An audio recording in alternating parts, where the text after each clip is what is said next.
नमस्कार, स्वागत है आप सभी का न्यूज 18 राजस्थान पर। आज की फाइट में मैं हूं आपके साथ हेमंत कुमार। आज का मुद्दा है प्रचार भारी, अब वोटिंग की तैयारी। 7 सीटों पर होने वाले उपचुनाव को लेकर के प्रचार का शोर आज खत्म हो गया है। 13 नवंबर को मतदाता वोटिंग करेंगे, 23 नवंबर को नतीजे आएंगे और ये साफ हो जाएगा कि जनता के दिल पर किस पार्टी ने अपनी छाप छोड़ी है। इन उपचुनाव में किसान और युवाओं से जुड़े मुद्दों पर सबसे ज्यादा बात हुई और ये मुद्दे सबसे ज्यादा हावी रहे। सीएम भजनलाल शर्मा ने खींवसर विधानसभा क्षेत्र के कुचेरा में आयोजित चुनावी सभा में कहा कि भाजपा के पिछले 11 महीने के कार्यकाल में एक भी भर्ती परीक्षा का पेपर लीक नहीं हुआ। उन्होंने अपनी हर चुनावी सभा में यह भी दोहराया कि सरकार युवाओं को नौकरी देने के लिए प्रतिबद्ध है।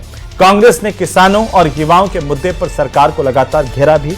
कांग्रेस का यह आरोप है कि 11 महीने में कोई विकास के काम नहीं हुए और ये सरकार हर मोर्चे पर विफल साबित हुई। क्या कौन धरातल पर कितना मजबूत, कौन बाजी मारेगा, इसी पर आज हम करेंगे चर्चा। लेकिन पहले देखिए ये रिपोर्ट।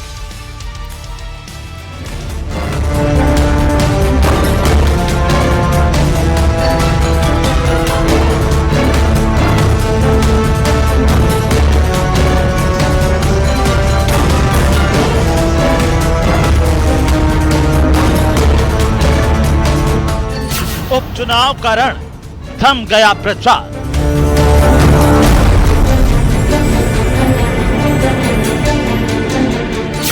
बीजेपी कांग्रेस समेत सभी दलों ने झोंकी ताकत।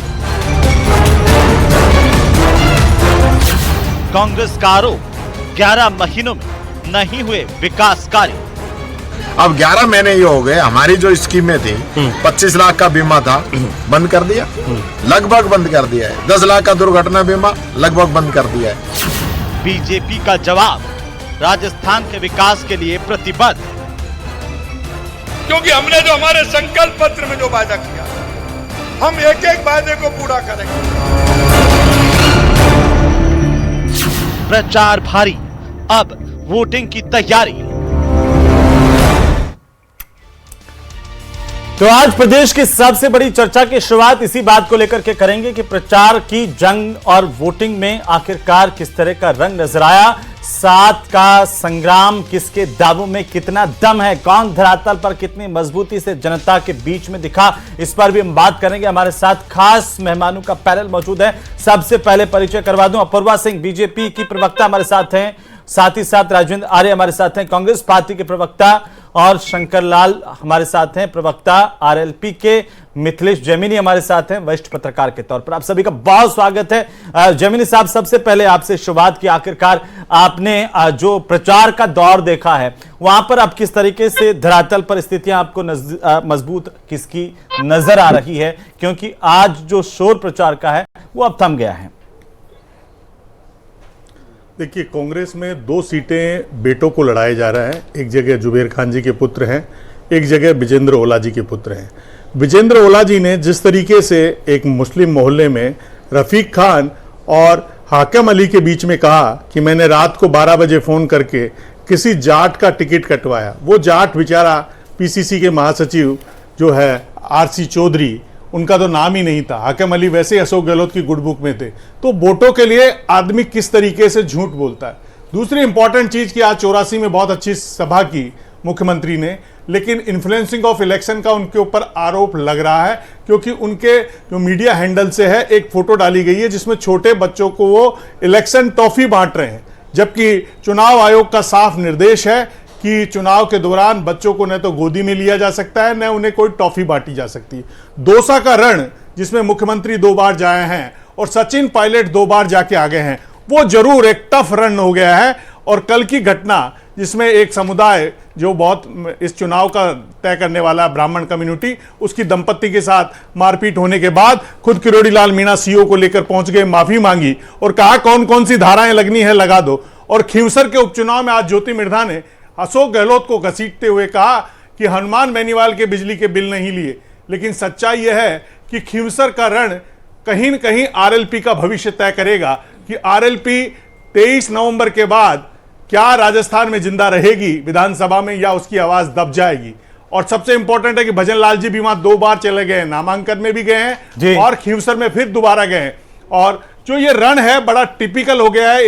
इधर भंवर जितेंद्र सिंह और टीकाराम जूली और संजना जाटव का अंदाज कहीं न कहीं भाजपा को भारी पड़ सकता है, क्योंकि वो झोली फैलाकर जिस अंदाज में वोट मांग रही है, और जाटव कम्युनिटी के वहां 35,000 वोट हैं, तो मैं कुल मिलाकर कहूंगा भाजपा माइलेज है। झुंझुनू में सच में भाजपा ने एक अच्छा काम किया है। अगर 1996 को छोड़ दे तो कांग्रेस का गढ़ रहा है, और सीसराम ओलाजी वहां 3.5 लाख माइनॉरिटी के वोट हमेशा एमपी रहे हैं।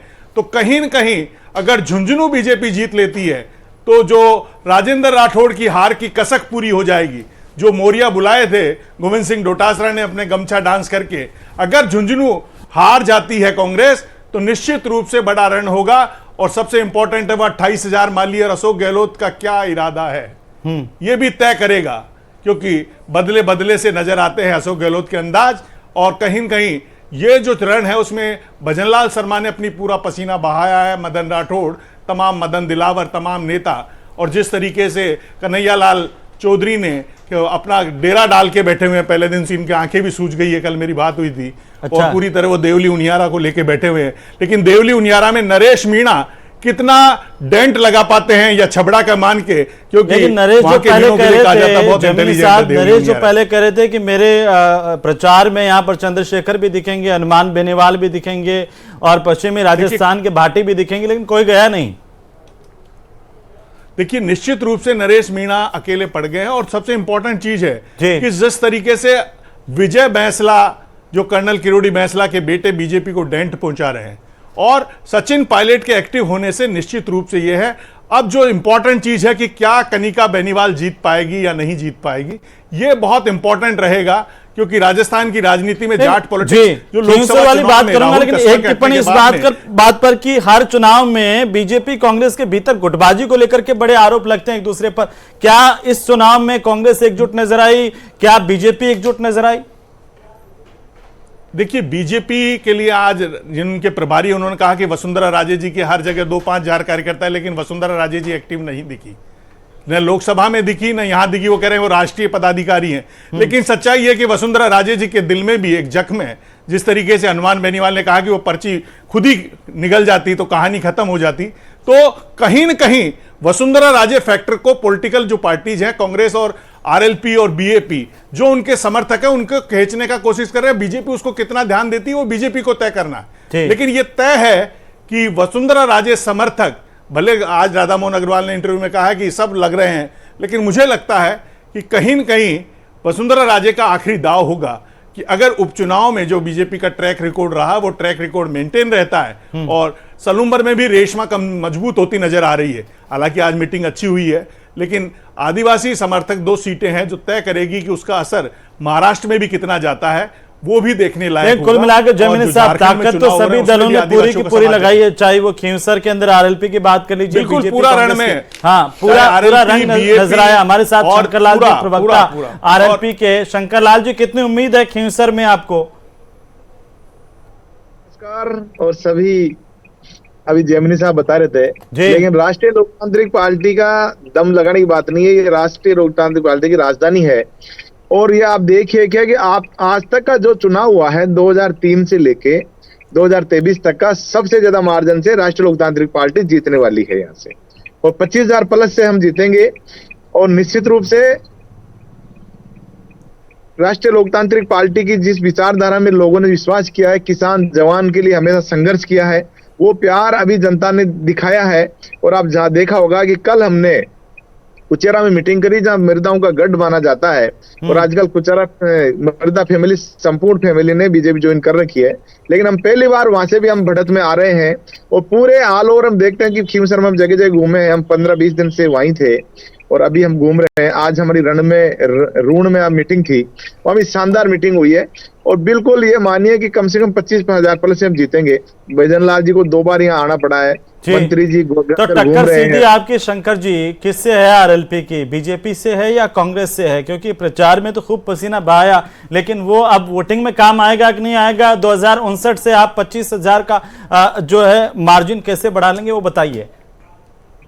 राष्ट्रीय लोकतांत्रिक पार्टी का पहले तो सर 2023 का जो चुनाव हुआ उसमें हमारे सुप्रीम थोड़ा टाइम नहीं मिल पाया था, पूरे प्रदेश में घूम रहे थे वो, और कई चीजें जो हमारे पास से जो हमारा व्यक्ति वहां जाके जो हमारे अंदर की रणनीतियां जानता था और वह पीठ में गुरत सुरत घोप के और अपने स्वार्थ के लिए वहां चला गया, तो वहां जाने से थोड़ा बहुत फर्क पड़ा उसमें। और एक ये रहा कि एक हमारे प्रतिद्वंदी साथ में ऐसा निर्दलीय खड़े करते हैं जिनका चुनाव चिन्ह भी बल्ले टाइप में आता है जो बोतल के निशान के बराबर होता है, तो उन्होंने 5000 वोट हमारे वो डिस्टर्ब कर दिए थे। लेकिन ये निश्चित मानिए कि हमने वो भी, आपने देखा होगा कि 2023 में हम 2000 से जीते और 24 में जब लोकसभा चुनाव लड़े तो हम 5000 से आगे हो गए थे और अब 25000 प्लस से हम जीत रहे हैं यहाँ जो खींवसर में। ये भी आप पर आरोप लग रहे हैं शंकर जी, बाकी मुद्दों पर तो आऊंगा, लेकिन जो टाइम खत्म हो गया 6 बजे के, उसके बावजूद भी आपकी सभा चल रही थी आरएलपी की।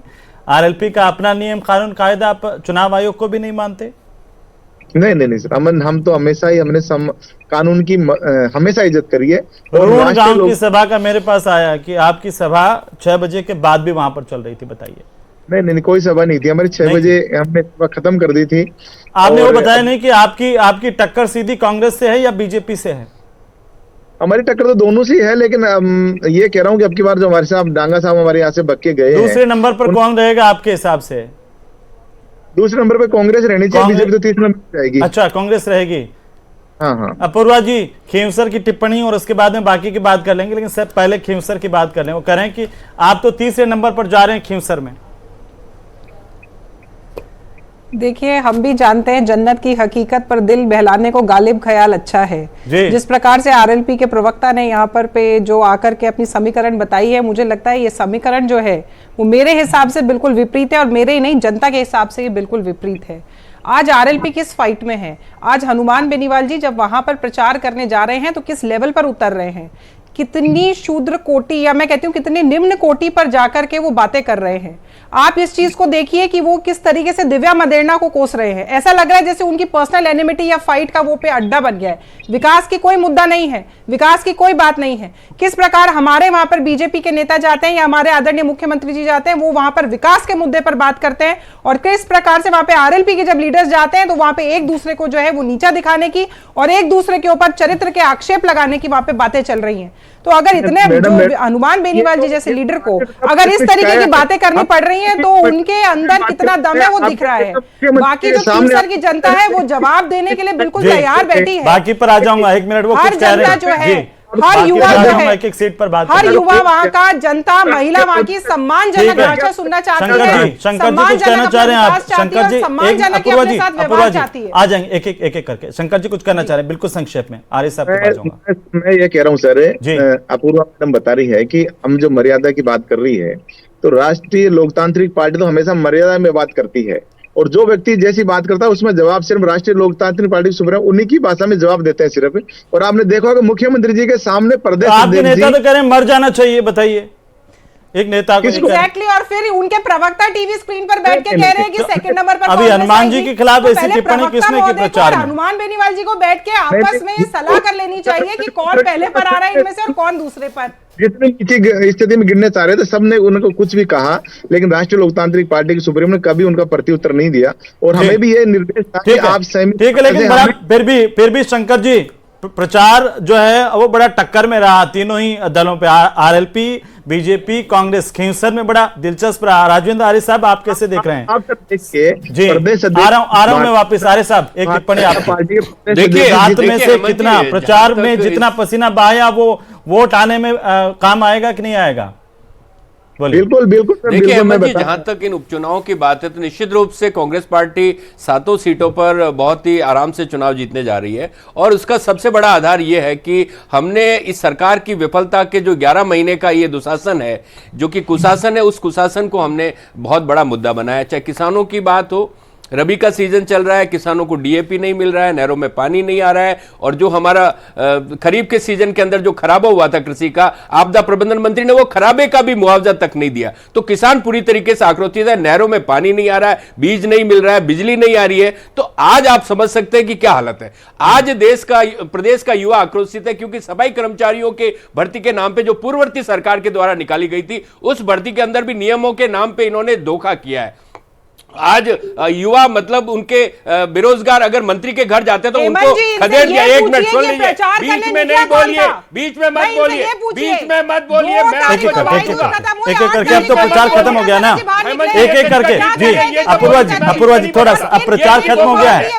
अपूर्वा जी थोड़ा शांत रहिए, अब आज थोड़ा सा शांति रखिए, थोड़ा शांति रखिए अपूर्वा जी प्लीज। हाँ पूरा कर लीजिए जल्दी। आर्य साहब, बीच में ना बोले। आर्य साहब लाइन साथ में बात कर रहा कौन हूँ। से आज तथ्य? एक बात वो बताइए, 70 लाख युवा आज भारतीय जनता पार्टी के साथ खड़े हैं, युवाओं पे लाठीचार्ज जिनके किसने साथ किया? आपने खिलवाड़ की आज थी। सफाई कर्मचारी युवाओं पे लाठीचार्ज किसने किया? बताइए तो सही। नहीं, मंत्री की आप ये मौजूदगी के बताइए, अंदर नहीं, वरिष्ठ आप पहले विधायक- बताइए, वरिष्ठ और कौन विधायक सी सरकार कांग्रेस के 7 सीटों पर कार्यप्रणाली जीतने की में दुआई दे प्रतिक्रिया रही लगाती है। आज की हकीकत ये है कि 7 में से 5 अनीता सीटों बदेल पर ने- तो आप तीसरे नंबर अनीता पर बदेल स्टैंड ने कर रहे हैं। खर्रा जी के 84 सामने में आपका ही नहीं है, आरोप लगाया सलूमन में सरकार के आपका ही ऊपर, नहीं है, और खर्रा जी खींवसर में कुछ नहीं आपका ही बोले। नहीं है, सरकार है झुंझुनू कहाँ? में आपका ही नहीं है, मंत्री, देवली उनियारा अरे में आपका ही आपका नहीं है। प्रबंधन मंत्री भाई अरे के लिए आप वोट मांगता 5 फिर रहे। जगह तो तीसरे कृषि नंबर मंत्री पर आ कहाँ रहे है? हैं। किसानों कौन को सी कौन बात जवाब कर रहे हैं देगा? आप? युवाओं को कौन जवाब किसानों देगा? के लिए बिजली मुख्यमंत्री दिन में के भी पर वैसे आपने आपने रामगढ़ का नाम नहीं लिया के है लिए काम कर रही है। अपूर्वा जी, 5 साल सिर्फ छलावा अपूर्वा जी, नहीं किया उनके क्राइम साथ का में। रिकॉर्ड बना है जी। मुख्यमंत्री जी के विधानसभा क्षेत्र के अंदर क्राइम हॉट स्पॉट बना हुआ है। अच्छा ये बताइए वहाँ की कि रिपोर्ट कितनी छपी है। कितनी सीटें आप प्रचार तो अब तो थम गया है ना आर्य साहब प्रचार तो थम गया है। आर्य साहब अब तो ये बता दीजिए कि भाई कितनी सीटें आपकी आ रही है। आर्य साहब इधर से उधर उड़ रहे हैं, लेकिन अपने विधानसभा क्षेत्र का पता नहीं है, ना अपने गृह क्षेत्र का पता नहीं है। अपने गृह जिले के अंदर अपराध बढ़ रहा है, महिलाओं के साथ दुष्कर्म बढ़ रहा है। ये सुन नहीं पाएंगे। पोल खोल दिए, 11 महीने की सरकार कहीं नजर नहीं आई है। पूरी तरीके से फेल सरकार है ये, और हम इसी आधार पे जनता से वोट मांग रहे हैं। सातों की सातों सीटें जीतेंगे। इनका रिकॉर्ड नहीं है उपचुनाव के अंदर, एक भी सीट नहीं जीतने देंगे इनको। एक भी सीट नहीं जीतने देंगे। थोड़ा